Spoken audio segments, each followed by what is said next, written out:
നമസ്കാരം, സന്തോഷ് പണ്ഡിറ്റ് ഷോയിലേക്ക് സ്വാഗതം.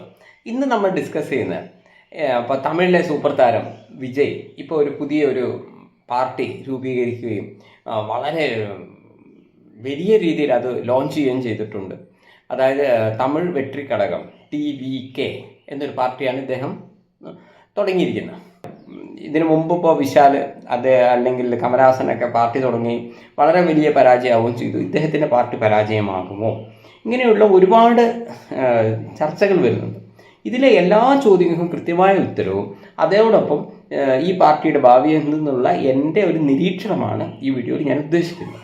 നമുക്കറിയാൻ പറ്റും ഇതിനു മുമ്പ് എന്താ സംഭവിക്കുന്നത് വെച്ച് കഴിഞ്ഞാൽ, ഇപ്പോൾ MGR സാറും അല്ലെങ്കിൽ ജയലളിത മേഡം ഒക്കെ അവർ ഒരു പൊളിറ്റിക്സിൽ വളരെ 100% വിജയിക്കുകയും വലിയൊരു തരംഗമാവാൻ അവർക്ക് തമിഴ്നാട്ടിൽ സാധിച്ചു. പക്ഷേ അതിനുശേഷം ഇങ്ങോട്ട് വന്ന നടന്മാർക്കൊന്നും അവിടുത്തെ സൂപ്പർ താരങ്ങൾക്കൊന്നും അവിടെ ഒരു മുഖ്യമന്ത്രി പദം എന്ന രീതിയിലേക്ക് എത്താൻ പറ്റിയിട്ടില്ല. പലരും ശ്രമിച്ചിട്ടുണ്ട്. ഇപ്പം വിജയകാന്ത് സാറിൻ്റെ കാര്യം എടുക്കുകയാണെങ്കിൽ അങ്ങേർക്ക് അവിടെ പ്രതിപക്ഷ നേതാവാകാൻ പറ്റിയെന്നുള്ളതാണ് അതിനുശേഷം വന്ന നടന്മാരുടെ മാക്സിമം ഉള്ള പ്രകടനം. അന്നും അദ്ദേഹത്തിൻ്റെ പാർട്ടിയുമായി യഥാർത്ഥത്തിൽ DMK ADMK അവിടുത്തെ പ്രബല പാർട്ടികൾക്ക് താല്പര്യം ഉണ്ടായിരുന്നു അലയൻസിന്. പക്ഷെ ഇദ്ദേഹം പറഞ്ഞത് ഇദ്ദേഹത്തെ മുഖ്യമന്ത്രിയാക്കണം എന്ന് പറഞ്ഞപ്പോൾ അതിന് പറ്റൂല എന്ന് പറഞ്ഞിട്ടാണ് അദ്ദേഹം സ്വന്തം നിലയിൽ നിൽക്കുകയും പക്ഷേ വലിയൊരു അച്ചീവ്മെന്റ് അദ്ദേഹത്തിനുണ്ടായി. പക്ഷെ അദ്ദേഹത്തിന് മുഖ്യമന്ത്രി പദം എന്നുള്ള ലെവലിലേക്ക് എത്താൻ പറ്റിയില്ല. അതേപോലെ വിശാൽ എന്ന് പറയുന്ന നടൻ സ്വന്തമായ ഒരു പാർട്ടി ഉണ്ടാക്കി അദ്ദേഹത്തിന് മുഖ്യമന്ത്രിയാക്കണം എന്ന് പറഞ്ഞ് തുടങ്ങുകയും പക്ഷെ അദ്ദേഹത്തിന് വളരെ വലിയ പരാജയമാണ് ഉണ്ടായത്. അതിനുശേഷം രജനീകാന്ത് സാർ ഒരു ശ്രമം നടത്തിയെങ്കിലും പിന്നീട് അദ്ദേഹം രാഷ്ട്രീയത്തിൽ നിന്ന് വിട്ടുനിന്നു. പിന്നെയാണ് നമ്മുടെ കമലഹാസൻ, അദ്ദേഹം ഒരു പാൻ ഇന്ത്യൻ സ്റ്റാറാണ്, നമുക്കറിയാം. അദ്ദേഹത്തിൻ്റെ ഒരു അഭിനേതാവ് എന്ന രീതിയിൽ അദ്ദേഹത്തെ എല്ലാവർക്കും ഇഷ്ടമാണ്. പക്ഷേ അദ്ദേഹം ഒരു സ്വന്തമായ ഒരു പാർട്ടി തുടങ്ങി അദ്ദേഹത്തിന് മുഖ്യമന്ത്രി ആവണമെന്ന് ആഗ്രഹിക്കുകയും ചെയ്തപ്പോൾ അദ്ദേഹത്തിൻ്റെ പാർട്ടി വളരെ വലിയ പരാജയമാവുകയും അദ്ദേഹം കോയമ്പത്തൂർ, നമുക്കറിയാൻ പറ്റും, അവിടെ ഒരു BJP സ്ഥാനാർത്ഥിയായിട്ടാണ് അദ്ദേഹം പരാജയപ്പെടുന്നത്. ഇപ്പോൾ അവസാനമായിട്ടിപ്പോൾ നടൻ വിജയ് ഈ രംഗത്തേക്ക് വരികയാണ്. അപ്പോൾ പൊതുവിൽ ഇത് കേൾക്കുന്ന ആളുകൾ വിചാരിക്കുമോ വിശാലോ അല്ലെങ്കിൽ കമലഹാസനോ പറ്റാത്തൊരു കാര്യം വിജയ്ക്ക് പറ്റുമോ എന്നായിരിക്കും ഫസ്റ്റ് ചിന്തിക്കുക.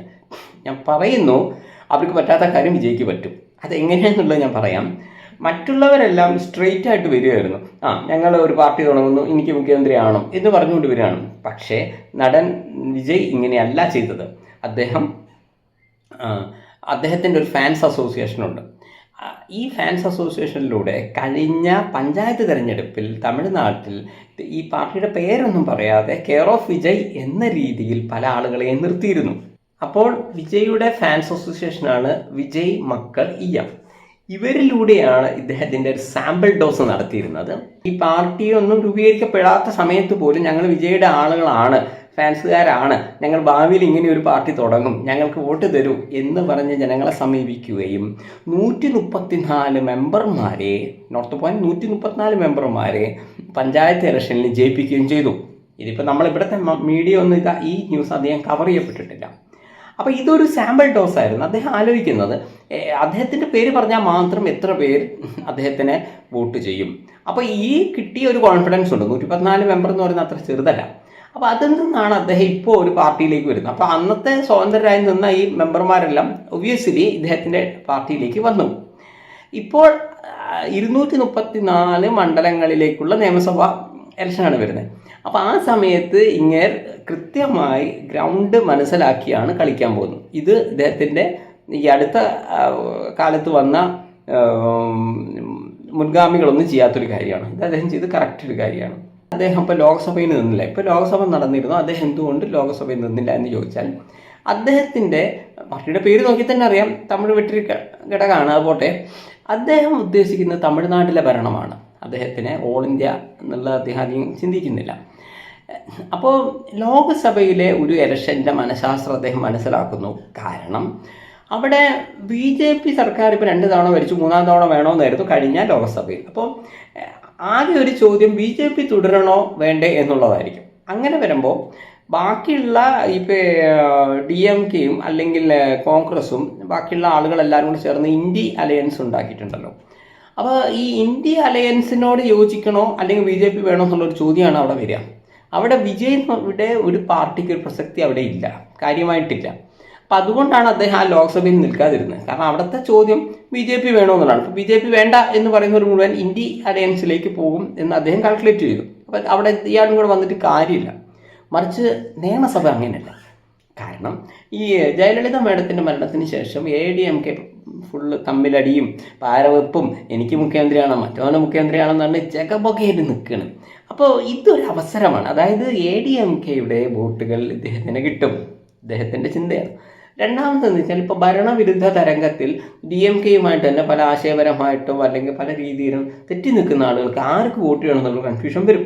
കാരണം അത് സാധാരണഗതിയിൽ ADMK എന്നുള്ളത് തന്നെയാണ് അവരുടെ ഓപ്ഷൻ. മറിച്ച് ഇവിടെ ഈ ഓപ്ഷന് വകയില്ലാതെ വരുന്നത് അവരുടെ ഒരു കൃത്യമായ ഒരു നേതാവോ അല്ലെങ്കിൽ ഭാവിയിൽ അവരൊരു ശക്തിയായി വരുമെന്ന് പറയാൻ അവർക്ക് പറ്റുന്നില്ല. ഇപ്പം കഴിഞ്ഞ ലോക്സഭയിൽ എനിക്ക് തോന്നുന്നു 24% ADMK കിട്ടിയിട്ടുണ്ട് കേട്ടോ. പക്ഷെ എന്നാലും കാര്യമായിട്ടുള്ള സീറ്റുകളോ ഒന്നുമില്ല. പിന്നെ അവർ മുമ്പ് BJP ആയിട്ടുള്ള ഒരു അലയൻസ് ഉണ്ടായിരുന്നു. ഇപ്പോൾ അവർക്ക് അലയൻസും ഇല്ല. BJP വേറെ നിൽക്കുന്നു, ADMK വേറെ നിൽക്കുന്നു. അപ്പോൾ അവരുടെ ഈ വോട്ടുകളാണ് ഇദ്ദേഹം ശരിക്കും ഉദ്ദേശിക്കുന്നത്. അപ്പോൾ ഇനി അങ്ങോട്ടുള്ള അദ്ദേഹത്തിൻ്റെ പെർഫോമൻസിനനുസരിച്ചിരിക്കും അദ്ദേഹത്തിന് എത്ര വോട്ട് കിട്ടുന്നുള്ളൂ. ഞാൻ പറയുന്നത് ഒരുവിധ എല്ലാ വിഷയങ്ങളിലും ഇദ്ദേഹം ഇടപെട്ടുകൊള്ളുക, അതൊക്കെ ഇനി ചെയ്യാനുള്ളൂ. കാരണം ഞങ്ങളാണ് പ്രധാന പ്രതിപക്ഷം എന്ന് ജനങ്ങൾക്ക് തോന്നണം, എന്നാലേ ഭരണവിരുദ്ധ വോട്ടുകൾ ഇദ്ദേഹത്തിന് കിട്ടുള്ളൂ. ഇദ്ദേഹത്തിന് തൊട്ട് മുമ്പ് ചെയ്തിരിക്കുന്നത് ഇപ്പോൾ മദ്യവിഷ ബാധ ഉണ്ടായിട്ട് 50ഓളം ആളുകൾ അവിടെ മരിച്ചിരുന്നു. അപ്പോൾ കുറച്ച് മുമ്പ് തമിഴ്നാട്ടിൽ. അപ്പോൾ ഈ 50 പേരുടെ മരണത്തിൽ ഇദ്ദേഹം ഭയങ്കരമായിട്ട് ഇടപെടുകയും സർക്കാരിനെതിരെ ശക്തമായ വിമർശനങ്ങൾ ഉന്നയിച്ചിരുന്നു. ഇപ്പോഴും DMK എന്ന പാർട്ടിയെ ശക്തമായി അദ്ദേഹം വിമർശിക്കുകയാണ് ചെയ്യുന്നത്. അഴിമതി, അവിടെ ഒരുപാട് അഴിമതികൾ നടക്കുന്നു, സംതിങ് ഒരുപാട് കാര്യങ്ങൾ അദ്ദേഹം പറയുന്നുണ്ട്. മാത്രമല്ല അദ്ദേഹത്തിൻ്റെ ഈ ആദ്യത്തെ സമ്മേളന സമയത്ത് അദ്ദേഹത്തിൻ്റെ ഒരു പ്രസംഗമുണ്ട്, ഒരു അടിപൊളി പ്രസംഗമാണ്. വ്യക്തിപരമായി ഞാൻ ഈ നടൻ വിജയ് അദ്ദേഹത്തിൻ്റെ സിനിമകളിൽ നല്ല നെടുതുള്ള ഡയലോഗുകളും കിടിലനായിട്ട് സംസാരിക്കുന്നതൊക്കെ കാണുന്നുണ്ടെങ്കിലും വ്യക്തി ജീവിതത്തിൽ ഞാൻ ഉദ്ദേശിച്ച അദ്ദേഹത്തിൻ്റെ ഇൻ്റർവ്യൂസോ മറ്റുള്ള കാര്യങ്ങളിലോ ലൈവിലി കാണുമ്പോൾ അദ്ദേഹം ഒരിക്കലും വളരെ ഒരു സ്മാർട്ടായിട്ട് എനിക്ക് തോന്നിയിട്ടില്ല. അത്രയും സ്മാർട്ടായിട്ട് സംസാരിക്കുന്നതായിട്ട് എനിക്ക് തോന്നിയിട്ടില്ല. ഏതെങ്കിലും ഒരു വിഷയം വളരെ കൃത്യമായി ജനങ്ങളിലേക്ക് അവതരിപ്പിക്കുന്ന രീതിയിലൊരു 5 മിനിറ്റ് പോയിട്ട് 2 മിനിറ്റ് വളരെ കൃത്യമായി സംസാരിക്കുന്നതായിട്ട് ഞാൻ കണ്ടില്ല. പക്ഷേ ജീവിതത്തിൽ ആദ്യമായിട്ടാണ് സിനിമയല്ലാത്ത ഒരു ലൈവിലി അദ്ദേഹം ഒരു നല്ലൊരു കിടിലം ഒരു പ്രസംഗം നടത്തുന്നത് കാണുന്നത് ഇതാദ്യമായിട്ടാണ്. ഇനിയിപ്പോൾ ഇദ്ദേഹത്തിൻ്റെ തമിഴ് വെട്രി ഘടകത്തിൻ്റെ ഒരു ബ്രാഞ്ചൊക്കെ കേരളത്തിലൊക്കെ വരുമെന്ന് അറിയില്ല. അപ്പോൾ കുറച്ച് ചില പ്രമുഖ നടന്മാരൊക്കെ ഇദ്ദേഹമായിട്ട് യോജിക്കുമെന്ന് അറിയില്ല. എനിവേ ഇദ്ദേഹത്തിന് കേരളത്തിൽ നല്ലൊരു ഫാൻ ബേസ് ഉണ്ടെന്നുള്ളതൊരു സത്യമാണ്. പക്ഷേ കേരളത്തിൽ അദ്ദേഹം വരുന്ന സമയത്ത് അദ്ദേഹത്തിന് മുന്നിലുള്ള ഒരു വിഷയം, മുല്ലപ്പെരിയാർ ഇഷ്യൂ പോലുള്ള വിഷയങ്ങൾ അദ്ദേഹത്തിന് നിലപാടെന്ത് എന്നുള്ളത് വെരി ഇമ്പോർട്ടൻ്റ് ആവും. കാരണം അതിൻ്റെ അവിടെയൊന്നും ഒരിക്കലും തമിഴ് വികാരത്തെ വ്രണപ്പെടുത്തി ഒന്നും അദ്ദേഹത്തിന് ചെയ്യാൻ പറ്റൂല. പക്ഷേ അത് ഈ സൈഡിലേക്ക് വരുമ്പോൾ അത് മലയാളികൾ അതിനെ എങ്ങനെ കാണുന്നു എന്നുള്ളത് വേറൊരു വിഷയമാണ്. ഞാൻ പറയുന്നു, നടൻ വിജയ് ഇതുവരെ അഭിനയമാണ്, ഇനി അങ്ങോട്ട് അനുഭവമാണ്, കലയല്ല രാഷ്ട്രീയം. ഇദ്ദേഹത്തിന് എല്ലാവിധ ആശംസകളും നേരെയാണ്. തീർച്ചയായിട്ടും പുതിയ സംരംഭങ്ങൾ വരുന്നത് നല്ലത് തന്നെയാണ്. ഇദ്ദേഹത്തിന് നടൻ സൂര്യയൊക്കെ എല്ലാവിധ ആശംസകളും നേർന്നിട്ടുണ്ട്. നോക്കാം കൂടുതൽ ആളുകൾ ഇദ്ദേഹത്തിൻ്റെ ടീമിലേക്ക് വരുമോ എന്നുള്ളത്. അപ്പോൾ തമിഴ് വെട്രി ഘടകം എങ്ങനെയൊക്കെയാണ്, എന്തൊക്കെ പെർഫോമൻസാണ് ചെയ്യുന്നതെന്ന് അറിയാൻ ആഗ്രഹിക്കുന്നു. അപ്പോൾ അടുത്ത ദിവസം ഒരു കിടിലൻ സബ്ജക്റ്റുമായി സന്തോഷമുണ്ട്. ഷോ കാണാൻ മറക്കരുത്. നന്ദി, നമസ്കാരം.